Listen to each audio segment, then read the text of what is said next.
क्षेत्र में किसानों की बहुत बड़ी समस्या है, वो पैसे दे रहे हैं आपको, वो बिजली के पैसे दे रहे हैं। आज किसान की जो कृषि है या किसान निर्भर अपने आप के कर्मों पे नहीं है। माननीय सभापति महोदय, गीता में लिखा गया है कि कर्मों का फल मिलेगा, जैसा करोगे वैसा भरना पड़ेगा। लेकिन किसान के साथ तो वो भी नहीं हो रहा है। किसान मेहनत कर सकता है, 24 घंटे ठंड में, धूप में, गर्मी में मेहनत करके खेती की अपनी उपज को प्राप्त करने के लिए कोशिश करता है, फिर भी प्राकृतिक आपदाएं किसान को प्रभावित कर देती है। दावा लग जाता है या वो गर्मी सर्दी इससे प्रभावित हो जाती है फसलें। रही सही में मैं आपको बिल्कुल आत्मा की बात बता रहा हूं। मेरे पास में लोग आते हैं कि साहब हमें 2 घंटे बिजली दे दीजिए। बिजली की सबसे बड़ी समस्या, आपके अधिकारी कर्मचारी आपसे झूठ बोलते हैं। 200-250 एम्पेयर दे रहे हैं, किसानों की मोटरें बढ़ जाती हैं। आज किसान जो अन्नदाता है दुखी है, आत्महत्या करने से, वो तो मजबूत प्रवृत्ति के लोग हैं जो किसान है, ताकतवर प्रवृत्ति के लोग हैं, इसलिए मरते नहीं है। वरना उस परिस्थिति में रहने वाले अच्छे अच्छे लोग भी अपनी फसल को देखते हैं। माननीय सभापति महोदय, आप फसल के बारे में जाकर देखिए। एक गेहूं का बूटा, बाजरे का बूटा, जब भी अगर वो फसल हो, आज एक चने का बूटा अगर बिना पानी के जलता है तो किसान देखता है कि मेरा बच्चा तड़प रहा है, उसी तरह वो अपने फसल को जलते हुए देखता है तो तड़पने लगता है। मेरा संक्षिप्त में इतना ही है। मैं बोलना चाहूं तो लंबा चौड़ा बोल सकता हूं, लेकिन मैं नहीं बोलूंगा क्योंकि मुझे आपने समय दिया है, तो शायद मैं आपके कहने से पहले बैठ जाऊंगा। हाँ, मैं गीत गा दूंगा, गीत बहुत अच्छे गाता हूं, लेकिन मैं आज आपसे एक तो ये चाहता हूं, एक किसान ही आप पर निर्भर है। इसलिए मैं आपसे निवेदन करता हूं कि आप ज्यादा से ज्यादा अपने अधिकारी से पूछ लीजिए, एक तो वोल्टेज पूरे दें। आप 15 दिन के लिए किसानों को 5.5 घंटा छोड़कर आप 8-10 घंटा कर दीजिए ना साहब, आपका बड़ा। दूसरा, मैं खुश नसीब हूं, वैसे तो हमारी हर आवाज को मुख्यमंत्री जी या सभी मंत्रियों जी तक पहुंच जाती है, चाहे हम वो या आप रहे न रहें, ये हमारी पारदर्शिता है कि हम जो बोले वहां आप तक पहुंचती है। फिर भी मैं ये बात कह रहा हूं कि आप भी बैठे माननीय मंत्री जी, मुख्यमंत्री जी, राजस्थान के किसानों को आप एक तो बिजली का पावर ढंग से दे दीजिए ताकि उनकी मोटरें जले। मोटर जल जाती है, वो देश का पेट पालने वाला किसान रो रहा है। और आपको इसमें अपने अधिकारियों से गोपनीय रूप से पूछ लीजिएगा, आप बिजली कितनी दे रहे हैं, कितनी बार काट रहे हैं, एम्पेयर कम देते हैं तो आपको सिर्फ 15 दिन बिजली देने थे। राजस्थान के किसानों का जो एम्पेयर कम देते हैं, मेरा निवेदन है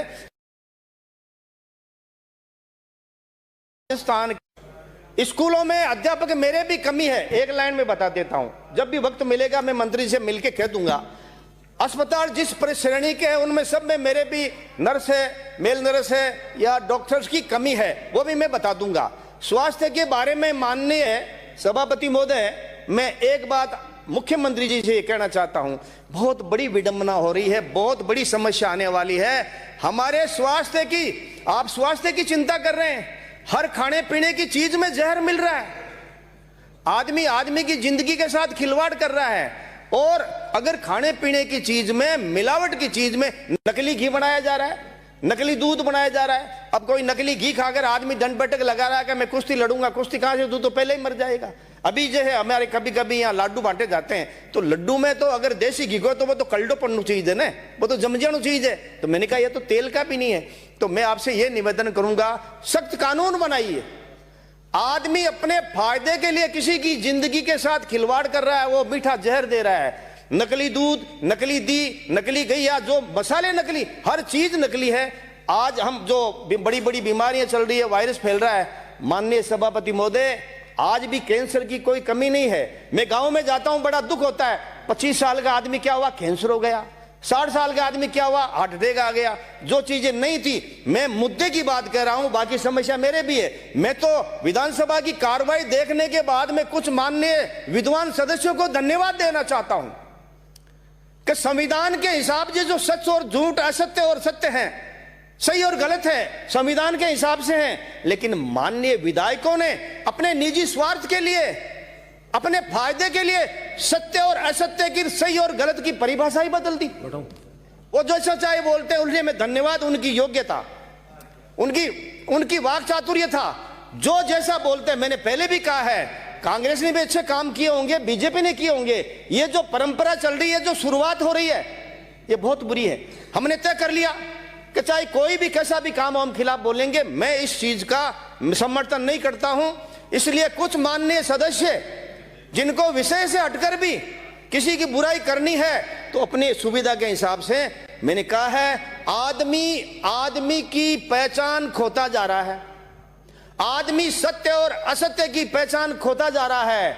इसीलिए तो दुखी होता जा रहा है, हंसने की बजाय रोता जा रहा है, और थोड़ा पाने की चाहत में सब कुछ खोता जा रहा है। इसलिए ये सदन जो हमारी तरफ राजस्थान में सर्वोपरि है, ये गीता और रामायण से महान है हमारा संविधान, उसमें भी मुझे बड़ा दुख होता है कि यार क्या बोले क्या नहीं बोलने, बोलने का प्रभाव क्या हो रहा है।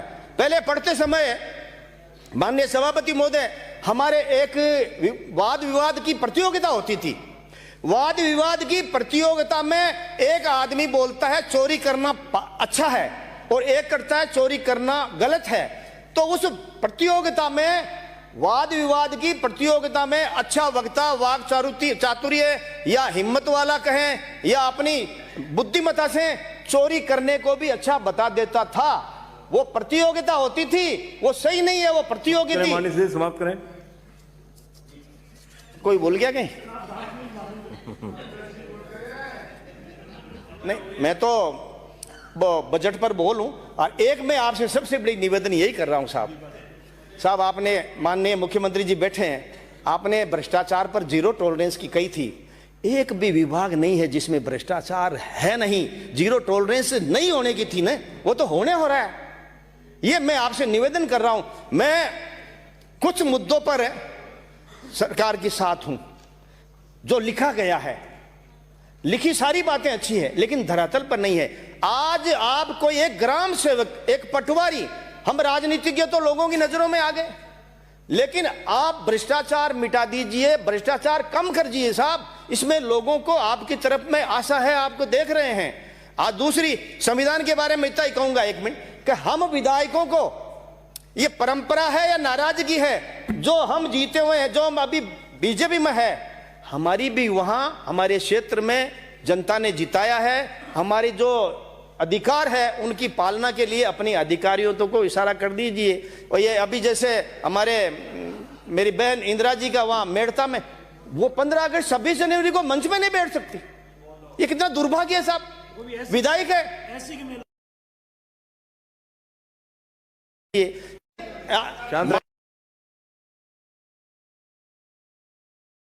वहां मेड़, अरे मैं क्यों, मुझे तो खुद को ही बोलने का मौका ही नहीं मिला, बोलने पर तो उठा दूंगा आवाज आपकी। तो ये पीड़ा है, ये प्रजातंत्र का गला घोंट रहे हम, संविधान के अनुसार हम नहीं चल पा रहे हैं। माननीय सभापति महोदय, इसी आशा के साथ में मैं आपको कह रहा हूं, हम भूल रहे हैं फर्ज यहां, भूल रहे हैं कर्ज यहां, हम सुन नहीं पाते अर्ज यहां, हम देख न पाते मर्ज यहां, जिसके ऊपर हम बैठे हैं खुद काट रहे हैं वो डाली। हे भारत के रखवालो, तब तुम कैसे करोगे रखवाली, और बगिया जब लूटी जाएगी सह दे देगा जब खुद माली। माली शब्द बागवान से है। आगे की लाइन है, जहां सच कम और ज्यादा झूठ जहां, ये मैंने 93 में लिखा था साहब, सच कम और ज्यादा झूठ जहां, पग पग पर नित दिन लूट जहां, भाई भाई में फूट जहां, साए स्वार्थ पे रिश्ते टूट जहां, अरे भाई को भाई देता है मुंह खोल के खुद मां की गाली। हे भारत के रखवालो, तब तुम कैसे करोगे रखवाली, जब देश में बड़े पद पर नेता और अफसर झूठे और बेईमान होंगे तो देश की विकास की गति कहां जाएगी। जैसे अंधा आदमी चौराहे पर बैठ गया और आने जाने में वो रास्ता बताने लग गया, भाई जी जोधपुर किधर है, दिल्ली।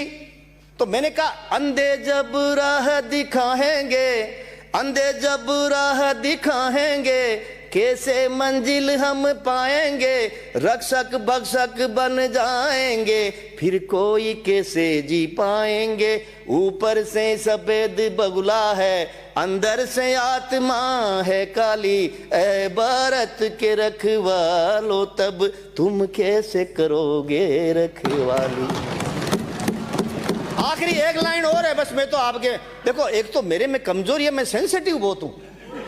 अगर कोई कहते बैठ जा तो मैं आधी बार बैठ पाछो उड़ जाऊं, लेकिन एक बार तो बैठूंगा ही।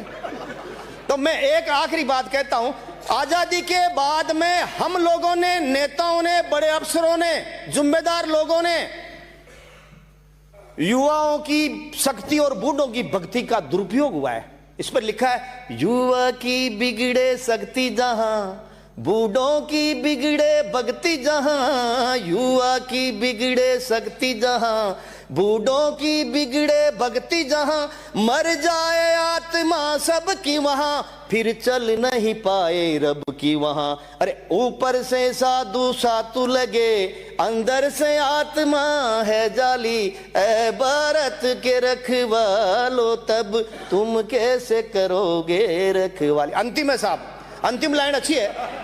क्यों धर्म के नाम पे लड़ते हैं, क्यों जात के नाम पे मरते हैं, क्यों धर्म के नाम पे लड़ते हैं, क्यों जात के नाम पे मरते हैं, नहीं रब को याद जो रखते हैं, बेमौत सदा वो मरते हैं, नहीं रब को याद जो रखते हैं, बेमौत सदा वो मरते हैं। आखिरी लाइन मेरी सुनिए।